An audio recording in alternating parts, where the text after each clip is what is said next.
మహాశివరాత్రి పర్వదిన సందర్భాన్ని పురస్కరించుకుని శ్రీశైల మహాక్షేత్రానికి విచ్చేసే సామాన్య భక్తులకు పెద్దపీట వేసి తొక్కిసలాట లేకుండా శ్రీ బ్రహ్మరాంబ మల్లికార్జున స్వామి వార్లను సంతృప్తికరంగా దర్శించుకునేలా పటిష్టమైన ఏర్పాట్లు చేయాలని మంత్రుల బృంద దేవస్థాన అధికారులను జిల్లా యంత్రాంగాన్ని ఆదేశించారు.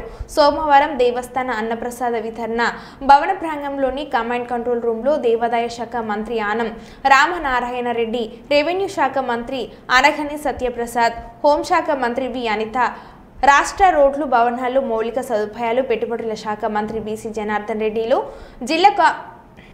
జిల్లా కలెక్టర్ జి రాజకుమారి, ఎమ్మెల్యే బుడ్డ రాజశేఖర్ రెడ్డి, దేవాదాయ శాఖ commissioner K Ramachandra Mohan, SP Adiraj Singh Rana, joint collector C Vishnu Charan, ఉత్సవాల అధికారి చంద్రశేఖర్ ఆజాద్, దేవస్థాన కార్యనిర్వహణ అధికారి ఎం శ్రీనివాస్ గార్లతో కలిసి మహాశివరాత్రి ఏర్పాట్లపై విస్తృత సమావేశం నిర్వహించి అధికారులకు దిశానిర్దేశం చేశారు. అందులో అక్కడ మంచినీరు దొరకడం కూడా కష్టం.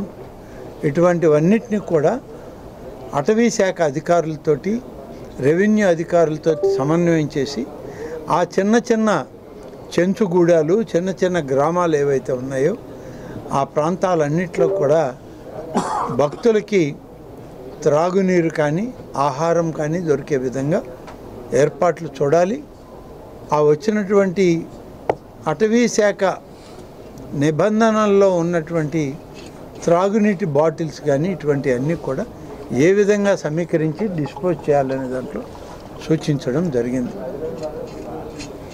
అలాగే మహాశివరాత్రి సందర్భంలో దాదాపుగా గత సంవత్సరం కన్నా 30% భక్తులు ఎక్కువ వస్తారని చెప్పి ఇప్పటికే మాకు అంచనాలు ఉన్నాయి.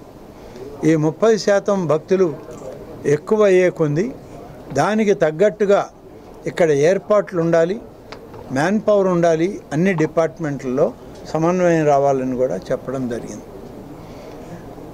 దీనికి సంబంధించినటువంటి ట్రాఫిక్ ఇబ్బందులు లేకుండా అందరికీ పార్కింగ్ లాట్స్ పెట్టాలి, సీసీ కెమెరాలు పెట్టాలి, సెంట్రల్ కంట్రోల్ రూమ్కి కనెక్ట్ చేయాలి.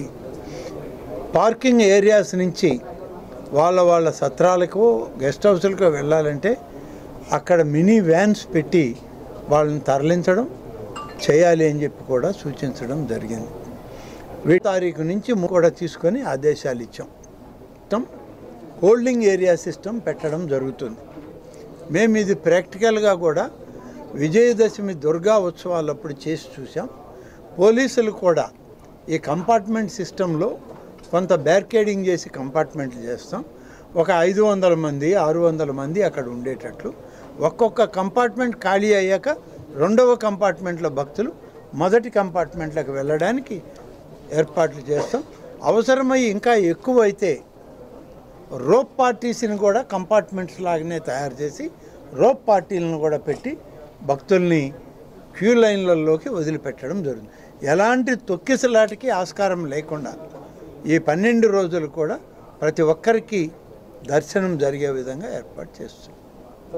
23వ తారీఖున సాయంత్రం 6:30 సమయం ఇచ్చారు. మధ్యాహ్నం నుంచి 6:30 లోపల ఏ సమయంలో అయినా గౌరవ ముఖ్యమంత్రి గారు పట్టు వస్త్రాలను సమర్పించడానికి శ్రీశైలం వచ్చేదానికి అవకాశం ఉంది.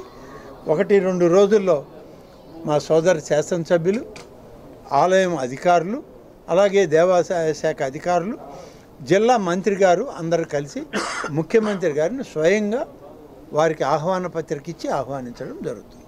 శివరాత్రి ఉత్సవాలకి సందర్భంగా ఆ రోడ్డుని రిపేర్ చేసి మంచి వాహనాలు ఎటువంటి ఇబ్బంది లేకుండా ప్రయాణం చేసేదానికి ఏర్పాటు చేయమన్నారు.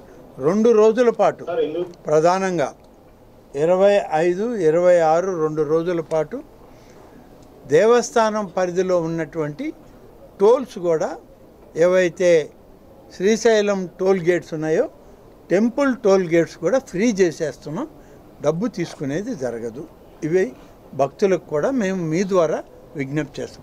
25, 26 అంటే 2 రోజులు ఉచిత ట్రాఫిక్ ఉంటుంది. ఎక్కడ టోల్ గేట్లు వసూలు చేయడం ఉండదు. దేవస్థానానికి సంబంధించి సమన్వయం